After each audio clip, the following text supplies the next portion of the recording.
Telugu digital media network లో political కేటగిరీలో number 1 కేవలం 72 గంటల్లో 1,50,00,000 వ్యూస్ పైగా popular TV network. Telugu Desam party 94 సీట్లు, జనసేన 5 సీట్లు ఇప్పటికే ప్రకటించడం జరిగింది. ఎన్టీఆర్ జిల్లాలో అయితే మాత్రం మొత్తం దాదాపుగా ఒక్క మైలవరం మినహాయించి వెస్ట్ మినహాయించి దాదాపుగా అన్ని ప్రకటించిన నేపథ్యంలో అసలు పరిస్థితి ఏంటో ఒకసారి తెలుసుకుందాం. సార్, మొత్తం మీ నేపథ్యంలో మొత్తం అన్నీ గెలుచుకుంటారా లేదా? 7 నియోజకవర్గాల్లో చంద్రబాబు నాయుడు గారు అసెంబ్లీలో ఒక ప్రతిజ్ఞ చేశారు. ఈ కౌరవ సభలో మళ్ళీ ముఖ్యమంత్రిగానే ఎంటర్ అవుతాను కాబట్టి మేమందరం కలిసికట్టుగా 7 నియోజకవర్గాల్లో తెలుగుదేశం జనసేన ఉమ్మడి అభ్యర్థుల్ని 7 నియోజకవర్గాల్లో గెలిపించి చంద్రబాబు నాయుడు గారికి కానుక ఇవ్వాలని మా అందరి తెలుగుదేశం నాయకులు కార్యకర్తల కోరిక. ఆ కోరిక తీర్చిపోతున్నాం మేము.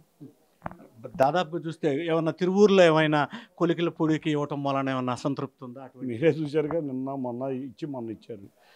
బ్రహ్మాండంగా కార్యకర్తలు నాయకులు ఇవాళ మా అందరికీ కావాల్సింది చంద్రబాబు నాయుడు గారు ముఖ్యమంత్రి అవటం. మాకు పదవుల త్యాగమా, అందరం అవసరమైతే త్యాగానికి సిద్ధంగా ఉంటాం.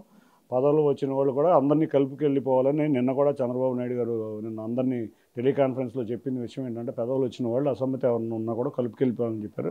ఇవాళ తిరువురులో ఒక్క వాయిస్ కూడా లేగలేదు. మీరు చూస్తే అంతకుముందు నాని గారు వెళ్ళినప్పుడు కూడా అదే చెప్పాము, ఎవ్వరు వెళ్ళరని చెప్పాము. అట్లాగే ఎవరు వెళ్ళలేదు.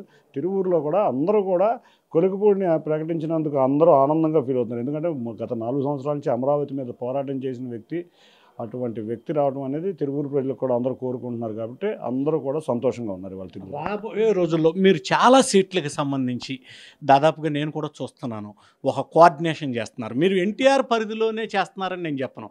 అటు చూస్తే గుంటూరు జిల్లాలో చూస్తున్నారు, ఇటు కృష్ణా జిల్లాలో చూస్తున్నారు. కోఆర్డినేషన్ ఎట్టా అనిపిస్తుంది ఓవరాల్గా ఈ కోఆర్డినేషన్? ఎవరు చెప్పారని నేను కోఆర్డినేషన్ చేస్తాను. బోళ్ళంతమంది నాయకులు ఉన్నారు కోఆర్డినేషన్కి. వాళ్ళందరూ పెద్ద నాయకులు, వాళ్ళందరూ కోఆర్డినేషన్ చేస్తారు. నేను ఏదన్నా ఉంటే నాకేదన్నా సభలు ఉన్నా లేకపోతే ఇటువంటి ఏదైనా ఉంటే బాధ్యతలు అప్పచెప్తున్నారు. ఆ బాధ్యతలు నిర్వర్తిస్తున్నాను. కోఆర్డినేషన్ ఎక్కడ నేను చేయట్లేదు. ఎక్కడికక్కడ పెద్ద నాయకులు ఉన్నారు, వాళ్ళు ఉంది, పార్టీ యంత్రాంగం ఉంది, వాళ్ళు చేసుకుంటారు కోఆర్డినేషన్. సభ ఏర్పాటులో నాకు ఏదైనా బాధ్యతలు అప్పచెప్తే ఆ బాధ్యతలు నిర్వర్తిస్తున్నాను. సార్, మీ సోదరుడు ఇంకా పని అయిపోయినట్టే అనుకోవచ్చా ఈ జాబితాలను చూసి? ఎందుకనంటే తెలుగుదేశం పార్టీలో ఎక్కడ అసంతృప్తి లేదు. దాదాపు 5 సీట్లు ప్రకటించిన ఒక్క చోట కూడా ఎక్కడ మిస్ఫైర్ లేదు, ఎవరు వెళ్ళలేదు. మీ సోదరుడు రాజకీయ పతనం మొదలైపోయింది అనుకోవచ్చా? 7 సీట్లలో కూడా అసమ్మతి ఎక్కడా ఉండదు. 7 సీట్లలో కూడా అందరం చక్కగా కూర్చొని పోటీ చేయబోతున్నాం. నేను మొన్నే చెప్పా, ఈయన రోజు తెలుగుదేశాన్ని ఎందుకు వదిలేశానా, ఇటువంటి నాయకులు కార్యకర్తలు ఉన్న పార్టీని ఎందుకు వదిలేశానా అని రోజు బాధపడుతున్నాను అనుకున్నా.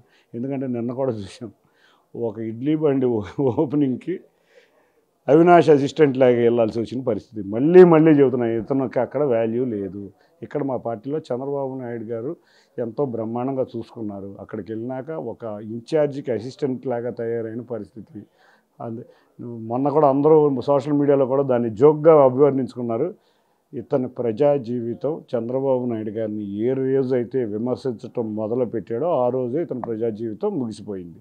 అది ముగిసిపోయిన అధ్యయం. 3 లక్షల మెజార్టీతో గెలుస్తానని అక్కడక్కడ మీ బ్రదర్ వ్యాఖ్యానిస్తున్నాడు. అసలు 3 లక్షల అసలు అది సాధ్యమా అసలు ఇవాళ? ఎందుకనంటే 7 నియోజకవర్గాల్లో, ఎన్టీఆర్ జిల్లాలో 7 నియోజకవర్గాల్లో తెలుగుదేశం జనసేన అభ్యర్థులు గెలవబోతున్నారు. ముందు ఇతన్ని సీటు తెచ్చుకునేవాడిని.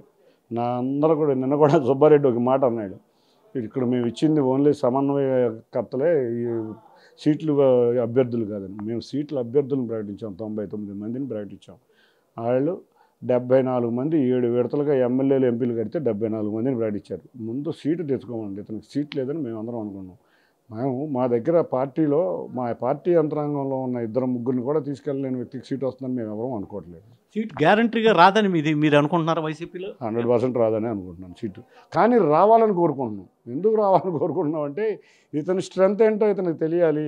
ఇది చంద్రబాబు నాయుడు గారి వల్లే గెలిచావు కానీ నీ వాపు కాదనేది అతనికి తెలియాలి.